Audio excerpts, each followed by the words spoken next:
استاذہ کے ایک دو تو بہت ساری باتیں کراچی کی یاد ہے، کیونکہ میں ہر وقت ان کے ساتھ رہتی تھی، اور آپ کو پتہ ہے کہ استاد کے رول ماڈل سے انسان سب سے زیادہ سیکھتا ہے نا. ہوا یہ کہ ہماری کلاس ختم ہوئی، جو پہلے سال ہم کراچی گئے تو بہت زیادہ آپ کو پتہ ہے اپوزیشن بھی تھی، لوگ نیگیٹو باتیں کرتے تھے. تو ایک خاتون آئی نا، اور انہوں نے بہت استاذہ کو برا بھلا کہنا اسٹیج پہ کھڑے ہو کے نا، اور کہتی ہیں آپ یہ کیا کر رہی ہیں اور وغیرہ وغیرہ. بہت مثلا اتنا ہارشلی وہ بولی کہ ہمیں ہو رہا تھا کہ ہم جا کے اس کو چپ کروا دیں. اچھا بولتی رہی، پھر استاذہ اتر گئی، وہ ایسے کھڑی ہوئی تھی. تو استاذہ اس کو کہتی آپ ذرا ہٹیں گی، میں نماز پڑھ لوں. اچھا استاذہ گئی، استاذہ نے نماز شروع کر دی، اور آپ یقین کریں اس عورت کا منہ کھلا ہوا تھا کہ یہ کیا ہوا نا، کوئی جواب نہیں دیا، کچھ بھی نہیں. تو مجھے اتنا اچھا لگا تھا اس وقت، میں نے کہا کہ واقعی یہ صبر کی عملی شکل ہے نا. عموماً یہ ہوتا ہے کہ ہم صفائیاں پیش کرنا شروع کر دیتے ہیں یا ڈیفینسو ہو جاتے ہیں، لیکن خاموشی سے وہ مجھے بہت مزہ آیا کہ استاذہ نے کہا ہٹیں کی سے ہمیں نماز پڑھ لوں. کیونکہ قرآن میں یہ سکھایا گیا نا وَاسْتَعِینُوا بِالصَّبْرِ وَالصَّلَاةِ. اس طرح میں کلاس لے رہی تھی تو مجھے کسی نے کلاس کے بعد اٹھی تو ایک ہماری بہن ہے کراچی میں ہی ہوتی ہے، آئی کہ تو ان کی آنکھوں میں آنسو، کہتے آپ کے بیٹے کو چوٹ لگی اور اسے ہاسپٹل لے کے گئے ہیں.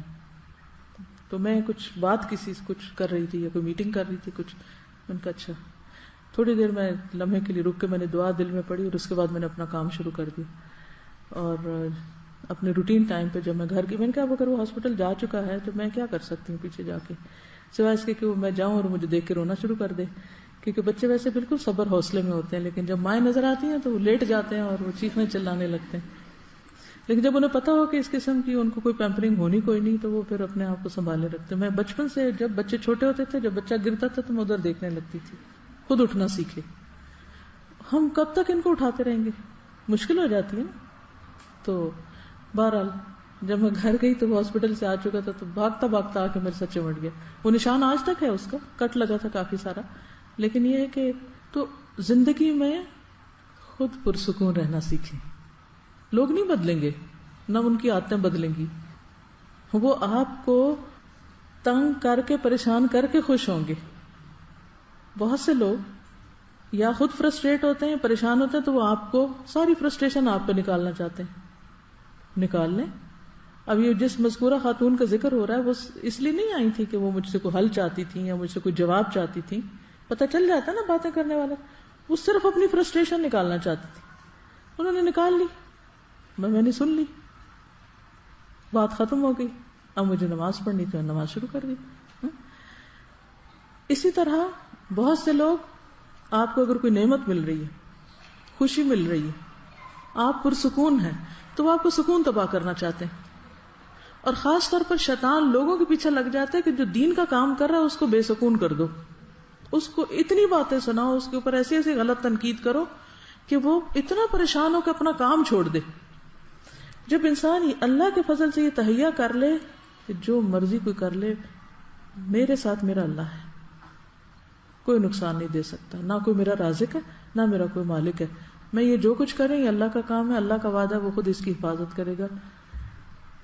تو جب کبھی بہت زیادہ تنگ ہوتے ہیں نا حالات، تو میں کہتی ہوں اللہ تعالیٰ، عبد المطلب نے اپنے اونٹ لیے تھے، چلے گئے تھے اور کہا تھا یہ تیرا گھر ہے، تو خود سنبھال اس کو.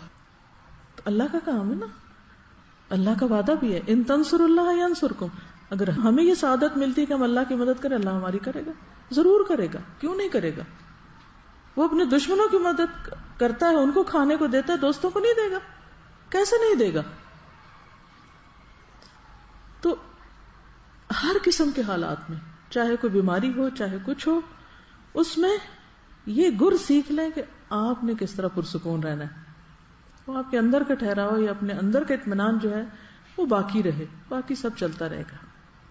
اور آپ اپنے رب سے اس حال میں ملے کہ فرشتہ یہ پکار لے کر آئے، یا ایتھا النفس المطمئنہ ارجعی الی ربک راضیۃ مرضیہ، وہ اس کے لیے تیار رہے کہ مجھے نفس مطمئنہ کے طور پر دنیا سے رخصت ہونا ہے. اب جب میں پلٹ کر پچھلے دن میں اپنی صفائی کر رہی تھی، شیلفوں کی شفٹنگ ہوئی، ادھر کی بہت ساری چیزیں اکٹھی ہو گئی، تو میں اب تھوڑا تھوڑا کر کے چیزوں کو سارٹ آؤٹ کریں. جب میں پچھلی چیزیں، کوئی خط ہے، کوئی کچھ ہے تو میں پڑھتی ہوں، میں سوچتی ہوں ان کی کیا ویلیو ہے، ان کی کیا حقیقت ہے. اگر کوئی تعریف کا خط لکھ دیتا ہے کسی وقت تو اس وقت پڑھ کے بندہ اگر تھوڑی دیر خوش ہو جائے اور اس کے بعد وہ کاغذوں میں دب جائے، یا کسی وقت کوئی اگر تنقید کا لکھ دیتا ہے اور وہ بھی پڑھ کے کاغذوں میں دب جائے اور ڈسٹ پڑ جائے اس پر، 10 سال بعد آپ اس کو نکال کے دیکھیں کیا حقیقت ہے اس کی؟ کوئی ہے؟ کچھ بھی نہیں. کدھر گئے لکھنے والے؟ کہاں گئی باتیں؟ کچھ بھی نہیں. اصل فائدہ اس چیز کا جو آخرت میں فائدہ دے جائے. تو اس لیے پریشان ہونا چھوڑیے، اور جب یہ یقین آ جائے کہ تکلیف اللہ کی طرف سے ہے.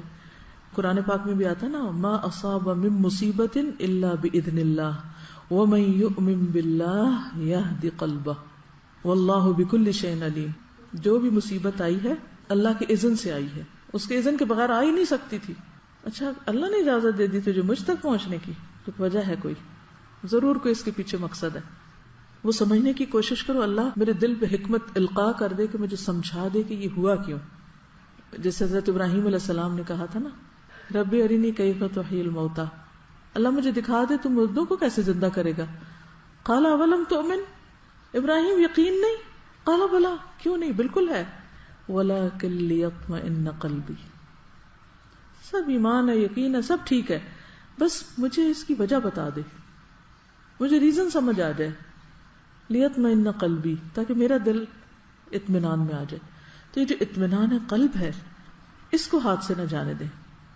تو اس آیت سے مراد کیا ہے کہ جب مصیبت آتی ہے تو انسان یقین کر لیتا ہے کہ مصیبت اللہ کی طرف سے آئی ہے، پھر اس پر اللہ سے راضی ہونے کا اظہار کرتا ہے کہ اللہ میں راضی ہوں، میں آپ سے ناراض نہیں ہوں. اس سے اللہ تعالیٰ بندے کو ایسا ایمان، ایسی ٹھنڈک دل کی نصیب کرتا ہے کہ اس کی لذت وہ ہر وقت اپنے دل میں محسوس کرتا ہے. اور آپ کو پتا ہے زبان کی لذت تو ہم خرید سکتے ہیں بازار سے، دل کی لذت نہیں خرید سکتے کہیں سے. یہ آتی ہے مشکلات پر صبر کر کے، اللہ سے پر امید رہ کر. اور پھر اللہ کا وعدہ ہے ان اللہ مع الصابرین، جو صبر کرتا ہے اس کو اللہ کی مدد حاصل ہو جاتی، اللہ ان لوگوں کے ساتھ ہے. اور پھر واللہ یحب الصابرین، اللہ کو صبر کرنے والے پسند ہیں، اللہ ان سے محبت کرتا ہے. جب آپ صبر کرتے ہیں اللہ آپ سے محبت کرتا ہے. اس سے بڑی کوئی چیز چاہیے کہ اللہ آپ سے محبت کر رہا ہو؟ بہت بڑی نعمت ہے. اور پھر آخرت میں کیا ملے گا؟ انما یوفی الصابرون اجرہم بغیر حساب. یہ کیسے ہوتا ہے؟ نہ وہ ناپا جائے گا، نہ تولا جائے گا، نہ گنا جائے گا. بغیر حساب کیا ہوتا ہے؟ لکھ لیں 3 لفظ یاد رکھیے، نہ ناپا جائے گا، نہ تولا جائے گا، نہ گنا جائے گا.